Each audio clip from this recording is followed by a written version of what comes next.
Hello everyone, welcome to my channel HD blog. তোমরা সবাই কেমন আছো? আশা করি তোমরা সবাই অনেক ভালো আছো। আজকে আমি তোমাদের সামনে আবার একটা নতুন রেসিপি নিয়ে চলে এসেছি, সয়া পটল। তো দেখো আমি কেমন বানাচ্ছি, তোমরা প্লিজ বাড়িতে ট্রাই করে আমাকে কমেন্টে জানিও কেমন হয়েছিল। তো দেখো তেলের মধ্যে পটলটা দিয়ে দিচ্ছি, পটলের মুখটা কেটে নেওয়া হয়েছে, একদম পুরোপুরি খোলা ছাড়ানো হয়নি, তোমরা দেখতেই পাচ্ছ। তো এবার পটলের বীজটা বের করে নেওয়া হয়েছে পটলের ভেতর থেকে। তো এবার পটলটাকে হালকা হাতে ভেজে নেওয়া হয়েছে, আর সেদ্ধ করা সয়াবিন ছিল, তো সয়াবিনটাকে কিমা বানিয়ে নিয়েছি। হাত দিয়ে একটুখানি হালকা চাপ দিলে এটা কিমা তৈরি হয়ে যাবে। তো এবার পটলটা ভেজে রেখে যে তেলটা ছিল ওই তেলের মধ্যেই সয়াবিনটা দিয়ে দিতে হবে। তো ওই সয়াবিনটা দিয়ে একটু নেড়ে চেড়ে ওর মধ্যে পেঁয়াজ কুচি একদম ছোটো ছোটো করে কুচি কুচি করে পেঁয়াজ দিয়ে দিতে হবে, মুখে পড়লে যাতে আরও টেস্টটা ভালো লাগে। তার সাথে আদা রসুনের পেস্ট, লঙ্কার গুঁড়ো, ঝাল যেমন খাবে তেমন, তো ওর মধ্যে নুন, হলুদ গুঁড়ো, জিরে ধনের গুঁড়ো দিয়ে ওটাকে ভালো করে নেড়ে চেড়ে যখন দেখবে সয়াবিনটা একদম ভাজা ভাজা হয়ে এসেছে, তখন এটা বুঝবে হয়ে গেছে পুরটা। পুরটা হয়ে যাওয়ার পর তো এটা নামিয়ে দেবে। তুমি পুরের মধ্যেও হালকা গরম মশলা দিয়ে দিতে পারো চাইলে। আমি দিইনি, আমি একেবারে তখন দেবো বলে আমি আর দিইনি। তোমরা চাইলে দিয়ে দিতে পারো গরম মশলা এর মধ্যেই অ্যাড করে ভালো করে নেড়ে চেড়ে।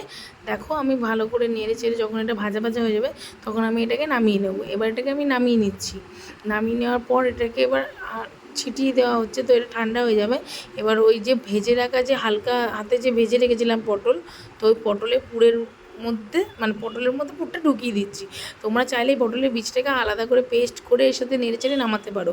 আমার পার্সোনালি বীজটা ভালো লাগে না খেতে, তাই আমি বীজটা স্কিপ করে গেছি। তো দেখো পটলের মধ্যে পুরটা ঢোকানো হচ্ছে, এই যে দেখিয়ে দিচ্ছি ভালো করে, যে আমার পুরো ঢোকানো হয়ে গেছে পুর। এবার আমি কড়াইয়ের মধ্যে সর্ষের তেল দিয়ে দেবো। তোমরা চাইলে সাদা তেলও দিয়ে করতে পারো, কিন্তু সর্ষের তেল দিলে আরও বেশি টেস্ট হবে। তো ওর মধ্যে পেঁয়াজ বাটা, রসুন বাটা, আদা বাটা, যে যা যা দিয়েছিলে সেই সেই মশলাই তোমরা দিয়ে দিতে পারো।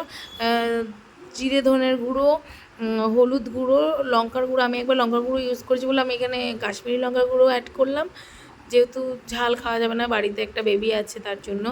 তো এবার এটাকে ভালো করে কষাতে হবে যতক্ষণ না তেল ছাড়ছে। আর আলাদা করে টক দইটাকে ফ্যাটানো থাকবে, টক দই ফ্যাটানো, এটা যখন তেল বেরিয়ে যাবে ফ্যাটানো টক দইটা দিয়ে দেবে।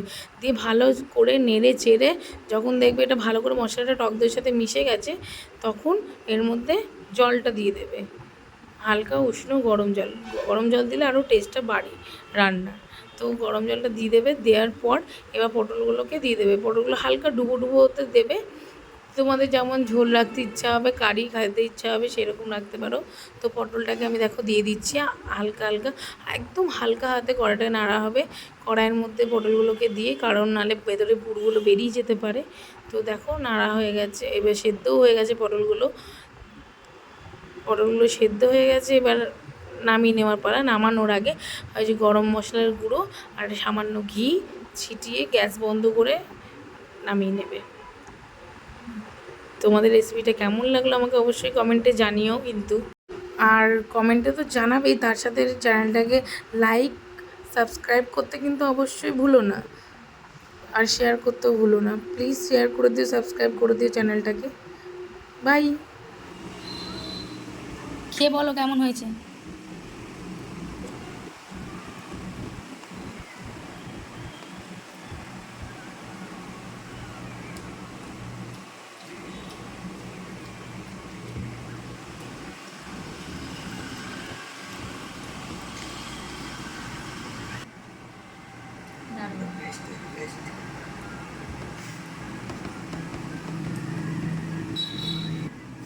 Ve